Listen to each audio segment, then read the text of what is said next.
لوگوں کی غیر ضروری جو بوجھ ہوتا ہے ان کے مائنڈ کے اوپر، غیر ضروری طور پہ وہ سوچیں لے لیتے ہیں اور وہ ڈپریشن اس طرح اپنے اوپر ہیوی کر لیتے ہیں. اس ڈپریشن کو کم کرنے کا بہترین طریقہ آپ کی نظر میں کیا ہے؟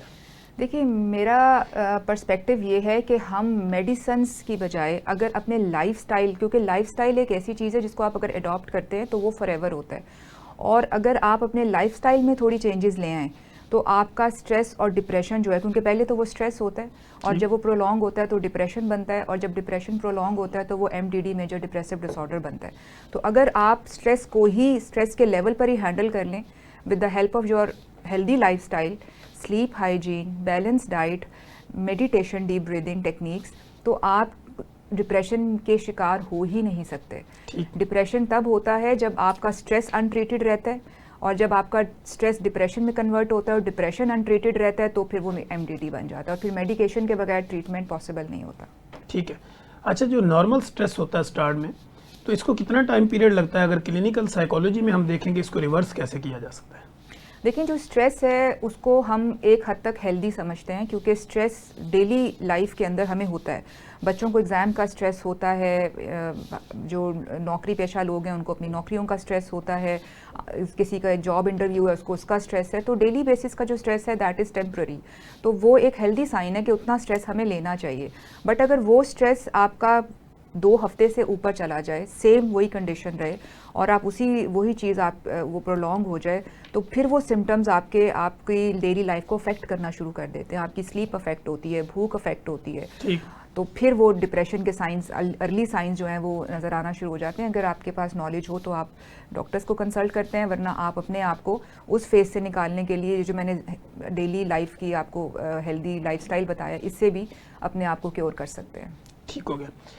ایسے لوگوں کے نام آپ کیا پیغام دینا چاہیں گی؟ وہ لوگ جو گوگل کے اوپر سرچ کرتے ہیں اپنے ڈپریشن کو مد نظر رکھتے ہوئے، اور پھر وہ کسی ڈاکٹر کے پاس فزیکلی جانا نہیں چاہتے، تو کیا آپ سمجھتی ہیں کہ وہاں سے سرچ کر کے اپنا علاج کیا جا سکتا ہے؟ دیکھیں، میں ہمیشہ knowledge is always a blessing, but some times وہ کہتے ہیں نا کہ when you have no knowledge ignorance is a blessing. تو ایسا ہی ہوتا ہے کہ جب آپ گوگل پہ کچھ سرچ کرتے ہیں اور آپ اس چیز میں ٹرینڈ نہیں ہوتے، آپ کو جو بھی انفارمیشن ملتی ہے آپ اس پہ ریلائی کر کے سیلف میڈیکیشن شروع کرتے ہیں. میرے پاس میری ڈیلی پریکٹس میں ایسے کیسز رپورٹ ہوتے ہیں جو اس لیے ایکیوٹ ہو جاتے ہیں سمٹمز ان کے، کیونکہ انہوں نے سیلف میڈیکیشن کی ہوتی ہے، انہوں نے کسی پروفیشنل ہیلپ کو سیکھ نہیں کیا ہوتا.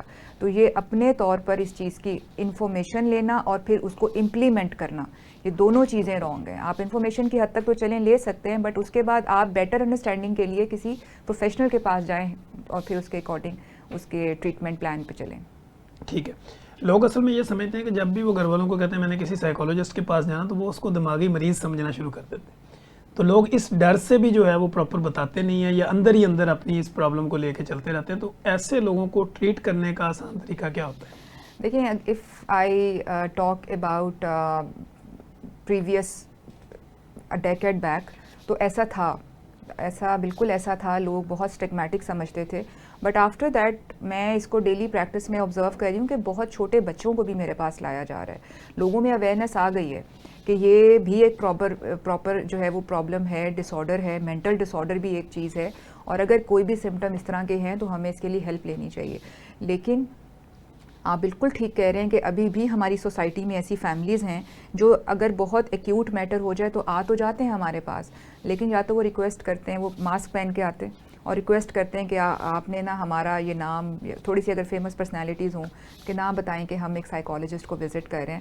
تو اس پروگرام کے تھرو میں تھوڑی اس چیز پہ بھی اویئرنیس دینا چاہتی ہوں لوگوں کو کہ یہ آپ اس چیز کا یقین رکھیں کہ جو نارمل لوگ ہیں وہی ہیلدی سیٹ اپ میں ہاسپٹل میں آ کے خود کو چیک اپ کرواتے ہیں، اور جو ایب نارمل لوگ ہیں وہ کبھی بھی خود اپنے پیروں پہ چل کے ڈاکٹر کے پاس نہیں آتے. ان کو ہمیں جا کر دیکھنا پڑتا ہے. They are always admitted patients, ان کو ہمیں سائیکیٹرک وارڈ میں جا کے دیکھنا پڑتا ہے. وہ جو خود چل کر آتے ہیں وہ نارمل لوگ ہوتے ہیں، کیونکہ ہم سب بھی اسٹریس ڈپریشن کا شکار ہو سکتے ہیں، اور یہ نارمل جو ہے روٹین میٹرز ہیں. ٹھیک ہے. اچھا، ایک عام آدمی اگر یہ سمجھے کہ عام ذہنی دباؤ سٹریس یا ڈپریشن میں اگر اس نے ڈیفرینشیٹ کرنا ہو تو کیسے کرے گا؟ فرق کیسے محسوس کرے؟ دیکھیں، اسٹریس جیسے میں نے پہلے بھی کہا کہ یہ ٹیمپرری ہوتا ہے. کہ صبح پیپر ہے، اس کا اسٹریس ہو رہا ہے، انگزائٹی ہو رہی ہے، آپ کی گاڑی خراب ہوگی اور آپ نے پیپر دینا ہے اور اس میں تھوڑا سا ٹائم رہ گیا. تو یہ علامات جو ہوتی ہیں یہ روزمرہ کی ہوتی ہیں، ڈے ٹو ڈے چینج ہوتی رہتی ہیں اور ٹیمپرری ہوتی ہیں، اتنی اس کا سگنیفیکنٹ اتنا زیادہ نہیں ہوتا. لیکن اگر یہ پرسسٹنٹ کچھ ایسی چیزیں ہوں جو آپ کو سمجھ نہیں آ رہی ہیں بٹ آپ ان نیسیسری وریز کر رہے ہیں، آپ کی بھوک یا تو ختم ہو گئی ہے یا بہت زیادہ بڑھ گئی ہے، آپ کی نیند سلیپ ڈسٹربنس آ گئی ہے، آپ کا لاس آف ایپیٹائٹ ہے یا لاس آف انٹرسٹ ہو گیا ہے، اور یہ علامات آپ کی بڑھ کے 2 ہفتے سے 3 ہفتے اور پھر کچھ مہینوں تک چلی گئی ہیں، پھر یقینی طور پر، اور سوسائڈل آئیڈیشن بھی آ جاتی ہے اس کے اندر، بالکل پھر آپ کو ٹائملی پروفیشنل ہیلپ جو ہے وہ دیکھنی چاہیے. ٹھیک ہو گیا. اچھا ڈاکٹر صاحب، جیسے ہم دیکھتے ہیں آج کل لوگوں کی ایکسپیکٹیشن بہت زیادہ ہوتی ہیں کسی بھی ریلیشن میں، تو ریلیشن شپ کے بریک اپ کے اوپر جو ڈپریشن یا انزائٹی ہوتی ہے اس کو آسان انداز میں ہم کس طرح کور کر سکتے ہیں؟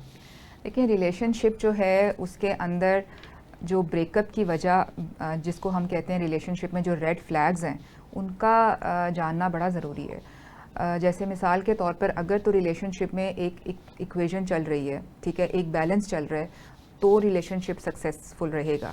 بٹ اگر ریلیشن شپ کے اندر ایک پارٹنر دوسرے پارٹنر کے ساتھ اس کے ٹرسٹ ایشوز ہیں، وہ اپنی بات اپنے پارٹنر سے اس لیے کھل کر نہیں کر سکتا کیونکہ وہ یہ جانتا ہے کہ میرا پارٹنر مجھ پہ ٹرسٹ نہیں کرے گا، ٹھیک ہے، اور وہ مجھ سے بہت زیادہ اوور ایکسپلینیشن مانگے گا، یا میری بتائی ہوئی بات کو اوور انالائز کرے گا جب اس پر بیٹھ کے اوور تھنک کرتا رہے گا، یا دوسرے پارٹنر کو یہ لگے کہ میرا پارٹنر مجھے کسی دن چھوڑ کے چلا جائے گا، فیئر آف ابینڈنمنٹ، ٹھیک ہے، اور فیلنگ آف انسیکیورٹی. یہ وہ ریڈ فلیگز ہیں کہ اگر یہ رشتوں کے اندر ہوں تو وہ والے رشتے جو ہیں وہ بریک اپ کا شکار ہوتے ہیں کیونکہ وہ سسٹینیبل نہیں ہوتے، ان میں اعتماد کا جو ہے وہ لیول نہیں ہوتا، تو پھر ایسے رشتے جو ہیں وہ ختم ہو جاتے ہیں. ٹھیک. اچھا ڈاکٹر صاحب، ایک آج کل ہم یہ بھی دیکھ رہے ہیں کہ ہمارے پاس کلینکل ٹرائل میں، کیونکہ being a clinician practitioner daily basis پہ سینکڑوں مریض میرے پاس آتے ہیں، اس میں سے کچھ لوگ ماں اور بیٹے کے درمیان بھی نفرت پیدا ہو جاتی ہے. ماں چاہتی ہے میں اس کو دیکھنا نہیں چاہتی، بیٹا کہتا ہے میں ان کو ملنا نہیں چاہتا. تو اس طرح کی یہ جو سچویشن جو ہوتی ہے اس کو ہینڈل کرنے کا کیا طریقہ ہو سکتا ہے؟ دیکھیں، اس میں سمجھتی ہوں کہ آج کل یہ جو اس طرح کے جو رشتوں میں ٹینشن ہے وہ اس وجہ سے ہوتی ہے کہ اس میں لیک آف انڈرسٹینڈنگ ہے.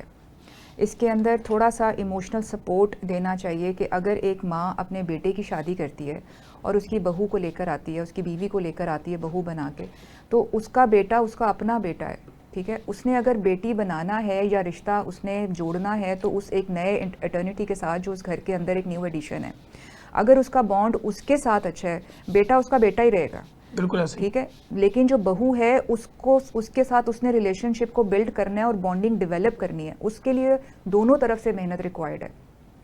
جب وہ یہ دیکھتی ہے کہ بیٹا تو میرا تھا اور میں نے اتنی محنت سے پالا ہے اور آگے قبضہ کر لیا، تو وہ والی جو چیز ہے نا، وہ مجھے لگتا ہے کہ وہ جو جیلسی اور کمپیریزن اور یہ والے فیکٹرز ہیں یہ پھر رشتوں کو نہ کھوکھلا کر دیتے ہیں. ٹھیک ہے.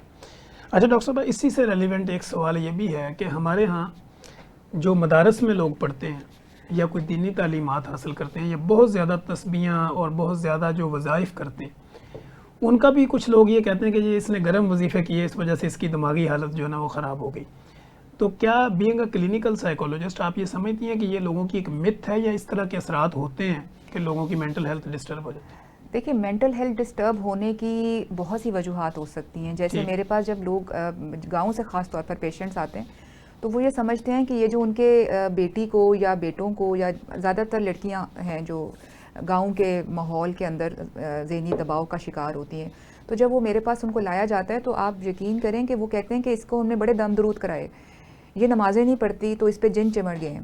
وہ اس طرح کی باتیں اس لیے کہتے ہیں کیونکہ یہی جو ہے نا وہ لیک آف اویئرنیس ہے. یہی ایجوکیٹ ہم نے کرنا ہے. آپ جیسے آپ کا بھی یہ پروگرام ہے، اس کے توسط سے ہم لوگوں کو اسی بات پر ایجوکیٹ کرنا چاہتے ہیں کہ یہ ذہنی بیماریاں ہیں، اور ذہنی بیماری ہمیشہ تب ہوتی ہے جب لائف میں بیلنس آؤٹ ہو جاتا ہے، جب آپ کسی ایک چیز کی طرف بہت زیادہ انکلائنڈ کرتے ہیں اور دوسری چیز کا بیلنس جو ہے وہ آؤٹ کر دیتے ہیں.